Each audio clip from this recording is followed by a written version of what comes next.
হাতে নাতে সাইকেল চোর ধরা পড়ল চৌধুরীহাটে উত্তেজনা এলাকায়। দিনে দুপুরে সাইকেল চুরির ঘটনায় চাঞ্চল্য ছড়াল চৌধুরীহাট উচ্চ বিদ্যালয় চত্বরে। চৌধুরীহাট উচ্চ বিদ্যালয় এর গেটের বাইরে সারিবদ্ধভাবে রাখা থাকে ছাত্রছাত্রীদের সাইকেল। এটা রোজকার ঘটনা।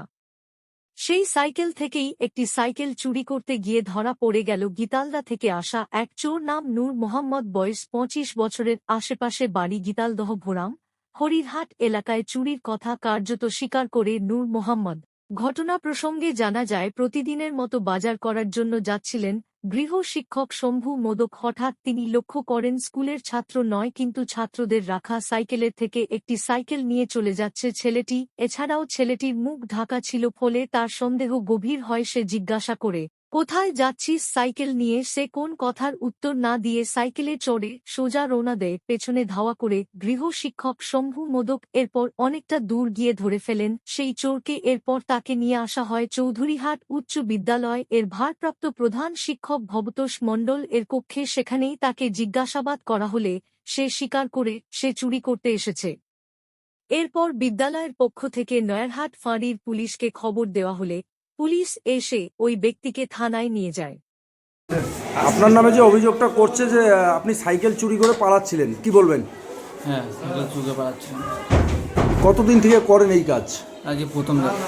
আজকেই প্রথম? হ্যাঁ। প্রথম দিনই ধরা পড়ে গেলেন? হ্যাঁ। কি চুরি করেছে? সাইকেল না মোটরসাইকেল চুরি করার জন্য এসেছিলেন? সাইকেল। আপনার পকেটে দেখা যাচ্ছে 3 ধরনের চাবি। কি হয় এই চাবিগুলো দিয়ে? একটা বাড়ির টোটো আছে, আচ্ছা, তার চাবি। তার দ্বিতীয় আছে বাড়িতে স্কুটি আর বাইক আছে, তার চাবি। বাড়িতে স্কুটি আছে, বাইক আছে, সিটি আছে, তারপরেও আপনার চুরি করতে লাগে? একটু টাকা পয়সা না, ওই দিনে আসছেন, টাকা হ্যাঁ? দরকার ছিল, একটু টাকার দরকার ছিল। টাকার দরকার ছিল, বাড়ির মোটরসাইকেল বা স্কুটার বিক্রি করতে পারতেন। চুরি করতে যাবেন কেন? কোথায় বাড়ি? কোথায় আপনার? গীতালদা ভোরাম। গীতালদা ভোরাম। ভোরাম। নাম কি? নূর মোহাম্মদ। বাবার নাম? শামসুল হক। এর আগে কোনো জায়গায় ধরা পড়েছিলেন? না, এর আগে করি নেই। হ্যাঁ, এর আগে করি নেই স্যার। ঘটনাটা যদি একটু বলেন।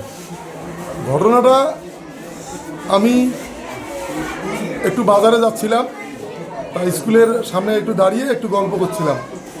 এমন সময় দেখি হঠাৎ করে এই ছেলেটা মুখটা তার ঢাকা, একটা সাইকেল, নতুন সাইকেল, ব্র্যান্ড নিউ নতুন সাইকেল নিয়ে ও বেরিয়ে যাচ্ছে। আমার তৎক্ষণাৎ মনে হলো যে সাইকেলটা লেডিস সাইকেল, কিন্তু এই ছেলেটা কেন সাইকেলটা নিয়ে যাচ্ছে? আমি বুঝতে পারলাম যে এটা অন্য কেউ। ওকে জিজ্ঞাসা করলাম যে কিরে, তোর তো একটা সাইকেল না, কিন্তু তুই নিয়ে যাচ্ছিস কেন?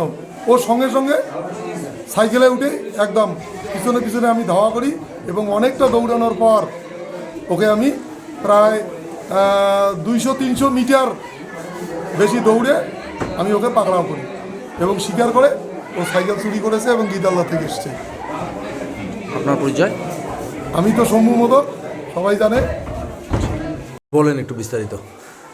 এইমাত্র আমাদের কিছু লোকাল অভিভাবক, তারা এই ছেলেটাকে আমাদের এখানে নিয়ে আসছে। যে এর বিরুদ্ধে অভিযোগ যেটা, সেটা হচ্ছে যে কিছু কিছু ছাত্র আমাদের ওই বাইরে সাইকেল রাখে। সাইকেল একটা নতুন সাইকেল খোলা ছিল, সে নতুন সাইকেলটা খোলা অবস্থায় পাওয়ার পরে ও সাইকেলটা নিয়ে যায়। আমাদের যে লোকাল অভিভাবকরা সেটা সন্দেহ করে ওকে তাড়া করে। ও তখন সাইকেলটা ফেলে দিয়ে দৌড়ায়, তারপরে এরা আবার ওর পিছনে দৌড়ে গিয়ে ওকে এইমাত্র নিয়ে আসলো। এবার ওর কাছে জিজ্ঞাসাবাদ করে ওকে পকেট থেকে সার্চ করে এই যে কিছু চাবি, কিছু মোবাইল, কিছু ওই যে আধার কাগজপত্র পাওয়া যাচ্ছে, প্রায় এগুলো দেখা যাচ্ছে সেগুলো আমার মনে হয় এগুলো ডুপ্লিকেট। এই জন্য আমরা একে নিয়ে আসি প্রশাসনের হাতে তুলে দেওয়ার জন্য। প্রশাসনকে ফোন করছি, প্রশাসন যা ব্যবস্থা নেওয়ার দেখবে। প্রশাসন কি এসেছে? হ্যাঁ, প্রশাসন এসেছে, ভিলেজ পুলিশ এসছে আমাদের সামনে, ওনাদের হাতে আমরা তুলে দেবো। ও কি স্বীকার করেছে যে ও চুরি করতে? হ্যাঁ, ও স্বীকারও করেছে। ও দাঁড়িয়ে আছে, ওর মুখেও আপনারা শুনতে পারবেন। শুনে নিন ওর কাছ থেকে যে ও কী বলতে চায়।